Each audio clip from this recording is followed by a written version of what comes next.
Well, today we're doing an oil change on our neighbor's 2012 Jeep Patriot. It's got the 2.4 liter four-cylinder. And as always, I'm going to see if I can do it with the oil extraction method. So far, it's been a little weird. I can actually drive this suction line all the way into here. And then it will start sucking air, but as I slowly pull it out, it will start sucking oil. So obviously there's some shape to this oil pan that I'm unaware of. But that's it. Sucked out as much as we can. You can tell that the level's right about here, which is about, each line is about 2 quarts, 2 liters. The thing holds about 4.5. So we will take it up top on the lift and go ahead and see how much oil is left in the oil pan. Ready to fill it up.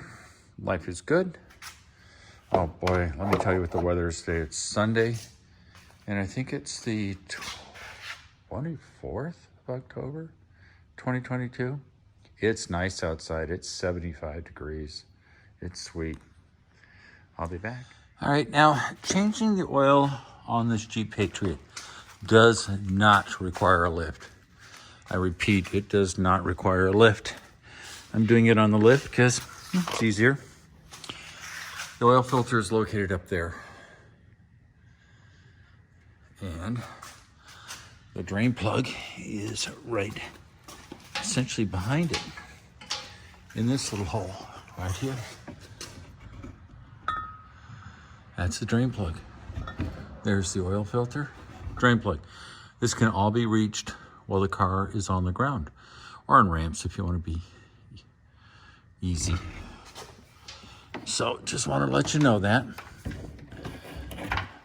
My understanding is that the torque spec for this drain plug is about 30 foot-pounds. And we're going to try to drain this. Now realize that we tried to do an oil extraction method.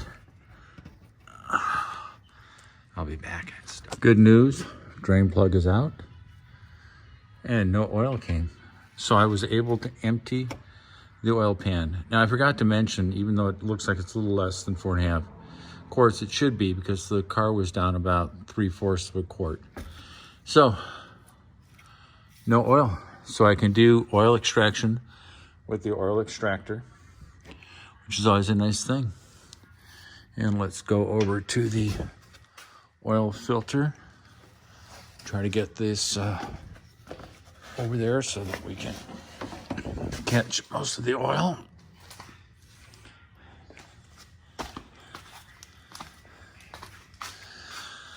And like I said, you can reach this pretty easily. Hopefully you didn't have someone who put it on too tight. This one was on like a SOB. Way too tight. But I've discovered that when you take it to a shop, whoever does the oil changes seems to think that you gotta crank these things on. And maybe you do, I don't know. But I've been always told hand tight. So that's what I've always done.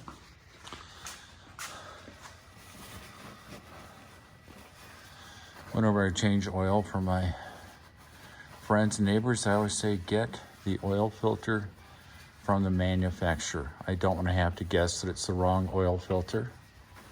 I'm sure there are plenty of other oil filters that are fine and work just perfect, but I don't want to have to discover that I'm wrong.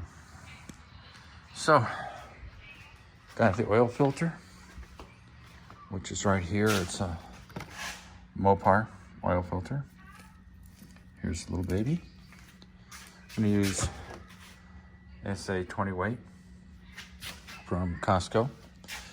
As you all know, take some oil, put it on the lip here of the oil filter. Always double check and make sure that the gasket, oh, I don't see a gasket there. And there's no, the gasket was still in there. So the point of what I've just made is make sure that this gasket is off of the mating surface up here, because obviously 2 gaskets is going to result in a tremendous oil leak, which is going to make you, everybody else, very unhappy. I'm putting some oil up on this gasket, help make it seal. And although you don't need to see me doing it, anybody who's done an oil change knows that these things are tightened by hand. If they don't go in easily, it's because you're cross-threading them. And cross-threading them is a bad thing. There's no going back from cross-threading. You're gonna have to get the help of a professional mechanic. You're gonna have to pull that pipe out that I'm threading this on. And that's gonna be a pain in the butt. And once again, you notice how it's hand tight. Do not beat these things on. Just hand tight, hand tight, hand tight. It's hand tight. I will come back later, hit it with some brake clean. So if there's a leak later on, we don't have to guess if it's old oil, new oil. The drain plug is supposed to be 30 foot-pounds, and that's good. So next step is putting the oil in.